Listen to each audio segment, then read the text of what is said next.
যদি মুসলিম নারীদেরকে ঘর থেকে বের করে নিয়ে আসা যায়, তাইলে কোনদিন আর খালিদ ইবনে ওয়ালিদ তৈরি হবে না, তাহলে কোনদিন আর ইবনে তাইমিয়া তৈরি হবে না, কোনদিন আর আবু হানিফা তৈরি হবে না, আল খাওয়ারিজম তৈরি হবে না, ইবনে সিনা তৈরি হবে না, ইবনে খালদুন তৈরি হবে না। জানে কারণ তৈরি করেছে কারা? মায়েরা। তথাকথিত ফেমিনিস্ট যারা বিশাল বিশাল টিপ দিয়ে আপনার কপালে টিপ দিয়ে আসে, দেখছেন না এগুলো? এই তথাকথিত ফেমিনিস্ট এরা যুগ যুগ ধরে এরা এই স্বৈরতন্ত্রের দালাল ছিল। তারা যুগ যুগ ধরে এখনো তারা বিভিন্ন চক্রান্ত করে তারা যাচ্ছে ওই স্বৈরতন্ত্রকে নতুন করে ফিরিয়ে নিয়ে আসার জন্য। ওদের কাছে ফেমিনিজম হচ্ছে ওদের কাছে কি অস্ত্র। এই ফেমিনিজমের এই ধারণাটাকে তারা তৈরি করে তাদের মূল উদ্দেশ্য হচ্ছে মুসলিম নারীদেরকে ঘর থেকে বের করে নিয়ে আসা।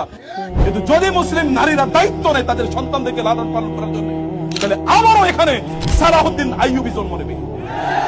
জানে কিন্তু এটা বিশ্বাস করে ওরা জানে যে এই যুগে রাসূল সাল্লাল্লাহু আলাইহি ওয়াসাল্লাম বলেছেন নারীদের পায়ের কাছে, মায়েদের পায়ের কাছে পুরুষদের অর্থাৎ মানব জাতির জান্নাত। ওই যুগে তো মহিলাদেরকে জীবন্ত পতিত করা হতো। ওই যুগে এই কথা বলা এটা সাধারণ ইস্যু নয়। ওই যুগে এই কথা বলা এটা সাধারণ ইস্যু নয়। যেই যুগে নারীদের কোনো অধিকারই ছিল না, সেখানে বাবাদের সম্পত্তিতে এবং স্বামীদের সম্পত্তিতে তাদের উত্তরাধিকার নিশ্চিত করে দেয়া এটা কেবলমাত্র আল্লাহর রাসূল সাল্লাল্লাহু আলাইহি ওয়াসাল্লাম করেছেন। যেই যুগে নারীদের কোনো অধিকারই ছিল না, সেখানে বাবাদের সম্পত্তিতে এবং স্বামীদের সম্পত্তিতে তাদের উত্তরাধিকার নিশ্চিত করে দেয়া এটা কেবলমাত্র আল্লাহর রাসূল সাল্লাল্লাহু আলাইহি ওয়াসাল্লাম করেছেন। তারাই খাওয়ায়, তারাই সাপ্লাই দেয়। কারণ কোন জাতিকে যদি গাঁজা অথবা ফেন্সিডিল অথবা ইয়াবা দিয়ে যদি তাদেরকে অবশ করে রাখা যায়, তাহলে তো বছরের পর বছর ফেরাউনি শাসন চালিয়ে যাওয়া যাবে। কোনো সমস্যা নাই, কোনো সমস্যা নাই। আপনি গাঁজা খেয়ে তো অস্থির, তাহলে আর আপনি বুঝবেন না কি হইতেছে।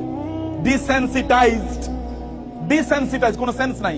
ইউনিভার্সিটির প্রফেসর বলে কেউ যদি হিজাব পরে আসে তাহলে সে যে মাদ্রাসায় ভর্তি হোক, বলে না এটা কেবলমাত্র দাড়ি আছে অথবা নামাজ পড়ে এই কারণে বিশ্ববিদ্যালয়ের টপ স্কোরিং স্টুডেন্ট হওয়ার পরেও তার চাকরি হয় না, এরকম হয় নাই?